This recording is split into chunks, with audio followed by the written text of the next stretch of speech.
Assalamualaikum warahmatullahi wabarakatuh. Halo teman-teman semua, berjumpa lagi dengan saya di video YouTube channel saya kali ini. Saya akan membagikan video pembelajaran ketiga, yaitu tentang obat-obatan yang bekerja pada sistem saraf otonom.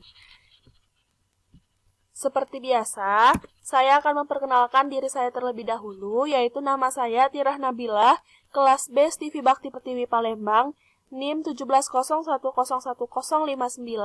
mata kuliah Farmakologi 3, dosen Ibu Sari Mesya Yati MSI Apoteker. Nah, adapun konten yang akan saya sampaikan di video pembelajaran ini yaitu pada section pertama, pengertian sistem saraf otonom, pembagian sistem saraf otonom, respons saraf simpatis dan parasimpatis. Maaf teman-teman, ini bukan saran ya, namun saraf. Pada section kedua yaitu penggolongan obat simpatomimetik dan simpatolitik. Pada section ketiga yaitu parasimpatomimetik dan pada section keempat yaitu parasimpatolitik.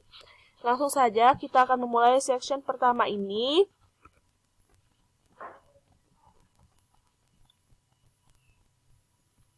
Nah, pengertian sistem saraf otonom di sini yaitu sistem saraf yang bekerja tanpa perintah dan mengkoordinasi sejumlah fungsi organ yaitu kardiovaskular, pernafasan, pencernaan, ekskresi, dan juga reproduksi.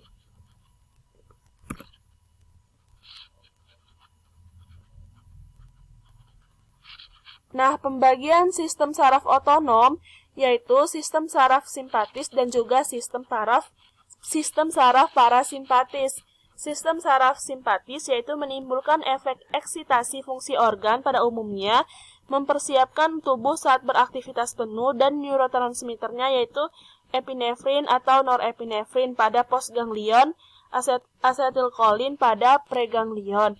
Reseptor yang cocok pada norepinefrin ini yaitu alfa 1, alfa 2, beta 1, dan juga beta 2. Nah, sebagai contoh, di jantung lebih dominan reseptor beta 1, sedangkan di paru-paru lebih dominan reseptor beta 2. Nah, hal inilah yang kemudian membuat sejumlah obat bekerja lebih spesifik terhadap organ-organ tertentu, sehingga mampu meminimalisasi efek pada organ-organ lain.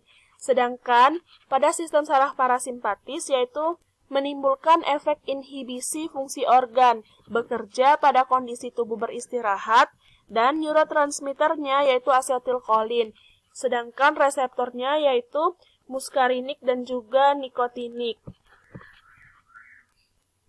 yang banyak terdapat di otak, sehingga bila digunakan efek sampingnya bisa mempengaruhi SSP, sehingga inilah yang membuat obat-obat dari golongan parasimpatis ini sangat sedikit dibandingkan dengan obat-obat dari golongan simpatis.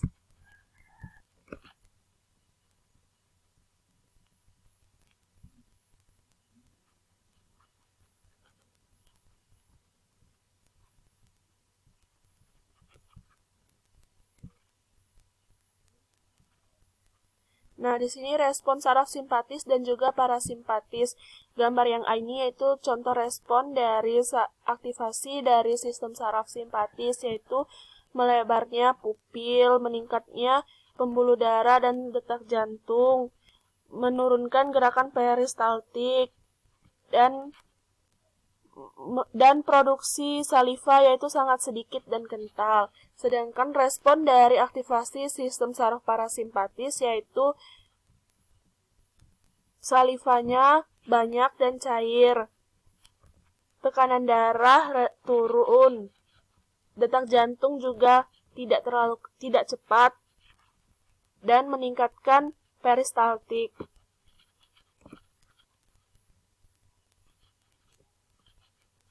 Selanjutnya yaitu pada section kedua, penggolongan obat saraf simpatis dan parasimpatis. Umumnya, obat sistem saraf otonom ini terbagi menjadi dua, yaitu yang mempengaruhi saraf simpatis dan juga yang mempengaruhi saraf parasimpatis. Kemudian masing-masingnya terbagi lagi berdasarkan kerjanya apakah agonis dan antagonis. Kalau yang agonis disebut juga simpatomimetik, yang antagonis disebut juga dengan simpatolitik. Hal ini berlaku juga untuk yang mempengaruhi parasimpatis, sehingga kemudian ada obat parasimpatomimetik dan parasimpatolitik. Untuk pengaruhnya, jika mimetik itu bermakna meningkatkan kerja syaraf tersebut, dan kalau litik itu bermakna menurunkan kerja syaraf tersebut.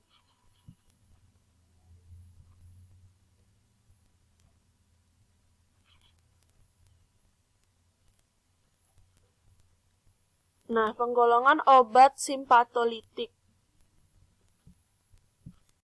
Nah, penggolongan obat simpatomimetik ada 4, yaitu yang pertama inhibitor MAO dengan contoh senyawa obat tranilsipromin dan juga pargilin.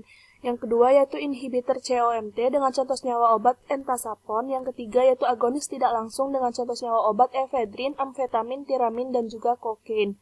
Yang keempat yaitu agonis langsung, agonis alfa 1 atau alfa 2, norepinefrin dan epinefrin. Untuk alfa 2 yaitu dengan contoh senyawa obatnya klonidin dan alfa metil norepinefrin. Untuk alfa 1 yaitu fenilefrin dan metosamin.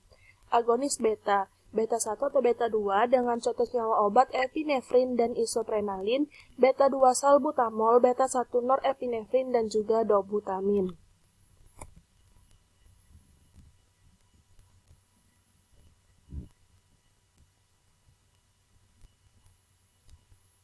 Nah, untuk inhibitor MAO, mekanisme kerjanya yaitu menghambat kerja enzim monoamin oksidase A atau B dengan cara berkompetisi dengan neurotransmitter monoamin, seperti norepinefrin dan juga dopamin. Terdiri dari inhibitor MAO-A dengan contoh senyawa obat meclobemid dan inhibitor MAO-B dengan contoh senyawa obat selegilin. Interaksi obatnya yaitu jika meclobemid digunakan bersama epinefrin dapat menyebabkan serotonin sindrom, dan jika meclobemid digunakan bersama simetidin maka simetidin dapat meningkatkan konsentrasi plasma dari meclobemid. Nah, sediaan yang beredar di pasaran yaitu meclobemid oral. Untuk agonis tak langsung, mekanisme kerjanya yaitu meningkatkan kadar norepinefrin pada neuroeffector junction melalui mekanisme yang pertama yaitu menghambat proses pengambilan kembali norepinefrin seperti contoh senyawa obat kokain. Yang kedua yaitu mempermudah proses pelepasan norepinefrin dengan contoh senyawa obat amfetamin. Yang ketiga yaitu dengan cara memperlambat proses penguraian norepinefrin oleh MAO dengan contoh senyawa obat pargilin. Adapun interaksi obatnya yaitu jika kokain digunakan bersama citalopram maka dapat meningkatkan jumlah serotonin, dan jika kokain digunakan bersama tamoxifen maka dapat menghambat penurunan metabolisme dari tamoxifen menjadi hidroksitamoxifen. Sediaan yang beredar di pasaran yaitu kokain topikal 4% dan juga 10%. Untuk indikasi simpatomimetik yaitu ada 5. Yang pertama, dekongestan hidung dengan contoh senyawa obat fenilefrin. Kedua, alergi. Untuk contoh senyawa obatnya epinefrin subkutan. Yang ketiga yaitu asma dengan contoh senyawa obat dari agonis beta 2 seperti terbutalin dan juga albuterol. Yang keempat yaitu untuk narkolepsi dengan contoh senyawa obat dari MAO inhibitor dan juga stimulan SSP seperti amfetamin. Yang kelima yaitu digunakan juga untuk penurunan berat badan dengan contoh senyawa obat metamfetamin dan juga dextroamfetamin. Tapi untuk yang kelima ini kalau bisa dihindari ya teman-teman, lebih baik kita melakukan diet yang benar, olahraga yang cukup untuk menurunkan berat badan. Nah, efek samping dari obat simpatomimetik ini yaitu ada tremor untuk penggunaan obat dari agonis beta 2, mulut kering dan juga sedasi untuk penggunaan obat dari agonis beta 2, hipertensi dan juga aritmia untuk penggunaan obat agonis alfa 1.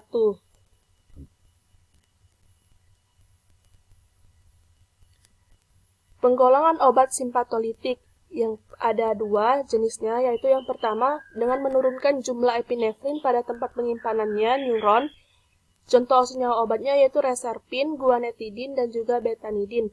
Untuk golongan kedua yaitu antagonis adenoreseptor atau reseptor adrenalin dengan contoh senyawa obatnya alpha blocker, alpha 1 atau alpha 2 dengan contoh senyawa obat phenoxybenzamin dan juga ventolamin. Untuk alpha 1 yaitu prazosine. Yang kedua yaitu beta blocker, beta 1 atau beta 2 dengan contoh senyawa obat propanolol, nadolol, timolol, pindolol dan juga carvedilol. Nah, untuk contoh senyawa obat dari beta 2 yaitu atenolol, acebutolol dan juga metoprolol. indikasi dari simpatolitik ini yaitu untuk hipertensi dengan contohnya obat prazosin dan juga beta blocker. Yang kedua yaitu untuk gagal jantung kongestif dengan contohnya obat prazosin dan juga beta blocker seperti propanolol. Yang ketiga yaitu untuk infark miokardium dengan contohnya obat dari beta blocker. Dan yang keempat yaitu untuk glaukoma, contohnya obatnya seperti karteolol dan juga betasolol.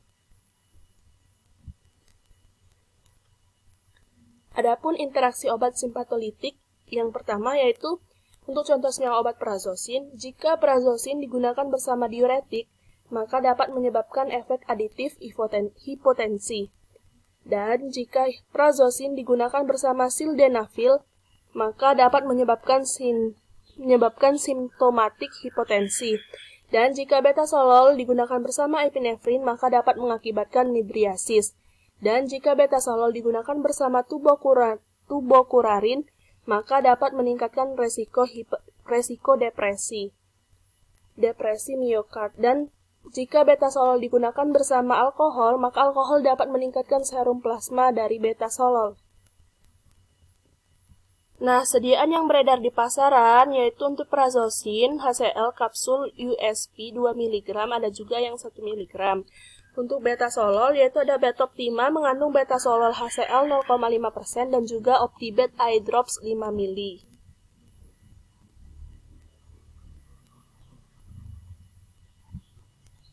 Nah, efek samping dari simpatolitik yaitu untuk seperti hipotensi postural dan sinkop, untuk contohnya obat golongan dari alfa-1 antagonis dan juga bradikardia dan dapat memperburuk kondisi gagal jantung dan infark miokardium serta dapat mengakibatkan peningkatan resistensi saluran nafas untuk contohnya obat beta antagonis.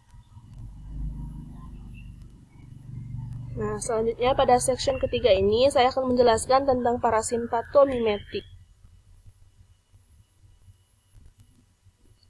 Parasimpatomimetik yaitu obat-obat yang bekerja menyerupai atau mirip neurotransmitter asetilkolin sehingga meningkatkan aktivitas sel atau jaringan atau organ yang bekerja di bawah koordinasi saraf parasimpatis.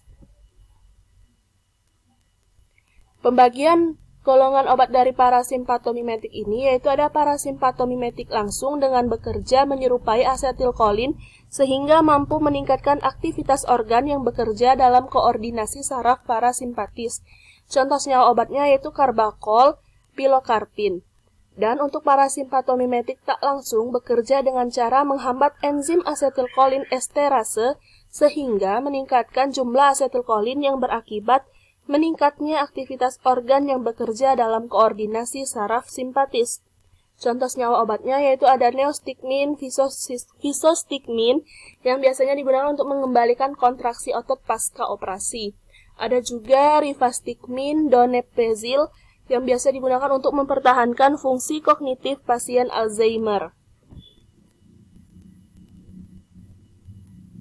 Nah, interaksi obat dari parasimpatomimetik ini dan sediaan yang beredar di pasaran yaitu adapun interaksi dari pilokarpin jika digunakan bersama atropin, maka pilokarpin dapat mengantagonis efek dari antikolinergik atropin. Dan jika pilokarpin digunakan bersama makanan tinggi lemak, maka dapat menurunkan laju absorpsi. Untuk contohnya obat neostigmin, jika digunakan bersama clindamycin, maka clindamycin dapat mengantagonis efek dari neostigmin. Dan jika neostigmin digunakan bersama quinin, maka dapat mengurangi efek quinin. Nah, sediaan yang beredar di pasaran yaitu sendokarpin 2% eye drop 5 ml yang mengandung pilokarpin HCl 2%. Yang kedua yaitu miokar yang mengandung pilokarpin HCl 10 mg per mili. Yang ketiga yaitu prostigmin yang mengandung neostigmin metil sulfat 0,5 mg injeksi. Yang keempat yaitu prostigmin yang mengandung neostigmin 12,5 mg per 5 mili.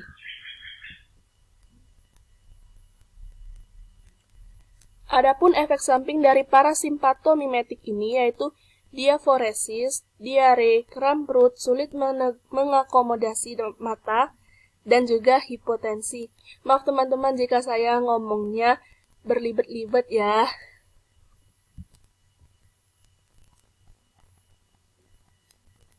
Nah, untuk session keempat ini saya akan menjelaskan tentang parasimpatolitik. Adapun pengertian dari parasimpatolitik yaitu obat-obat yang bekerja menghambat atau mengantagonis neurotransmitter asetilkolin sehingga menurunkan aktivitas sel atau jaringan atau organ yang bekerja di bawah koordinasi saraf parasimpatis. Adapun penggolongan dari parasimpatolitik yaitu yang pertama menghambat sekresi bronkus, untuk contohnya obatnya seperti atropin yang biasa digunakan untuk pramedikasi anestesi dan juga infak miokardia akut. Yang kedua yaitu menghambat sekresi asam lambung seperti piranzepin. Yang ketiga yaitu bronkodilatasi seperti contohnya obatnya ipatropium bromida. Dan yang keempat yaitu spasmolitik dengan contohnya obat N-butilskopolamin. Adapun efek samping dari parasimpatolitik ini yang pertama yaitu serostomia, yang kedua konstipasi, yang ketiga pandangan kabur, dan yang keempat obstruksi saluran cerna. Nah, interaksi obat parasimpatolitik dan sediaan yang beredar di pasaran. Untuk contoh senyawa obat atropin, jika digunakan bersama ketokonazol, maka atropin dapat mengurangi absorpsi ketokonazol. Dan jika atropin digunakan bersama opioid analgesik, maka dapat meningkatkan resiko konstipasi. Jika piranzepin digunakan bersama parasimpatomimetik, dapat mengantagonis efek dari parasimpatomimetik. Serta jika piranzepin digunakan bersama makanan dapat mengakibatkan penurunan bioavailabilitas dari piranzepin. Adapun sediaan yang beredar di pasaran, yang pertama yaitu gastrozepin 25 mg tablet yang mengandung piranzepin dihidroklorida 25 mg. Yang kedua yaitu atropin sulfat injeksi yang mengandung atropin sulfat 0,1 mg per mili. Dan juga ada sendotropin 1% eye drop 5 mili yang mengandung atropin sulfat 1%. Nah, baiklah teman-teman, itulah tadi penjelasan saya tentang materi dari obat-obatan yang digunakan pada sistem saraf otonom ini. Teman-teman boleh mengklik tombol like jika teman-teman menyukai video ini, dan teman-teman boleh membagikan video ini jika teman-teman merasa video ini bermanfaat bagi khalayak umum. Dan saya menyediakan kolom komentar di bawah untuk menerima saran dan masukan dari teman-teman semua. Terima kasih teman-teman telah menyaksikan video saya kali ini. Dan jika teman-teman berkenan, boleh teman-teman meng-add Facebook saya @atirah_nabila, Instagram saya @atirah_nabila. Terima kasih teman-teman, sampai berjumpa di video saya yang berikutnya. Wassalamualaikum warahmatullahi wabarakatuh.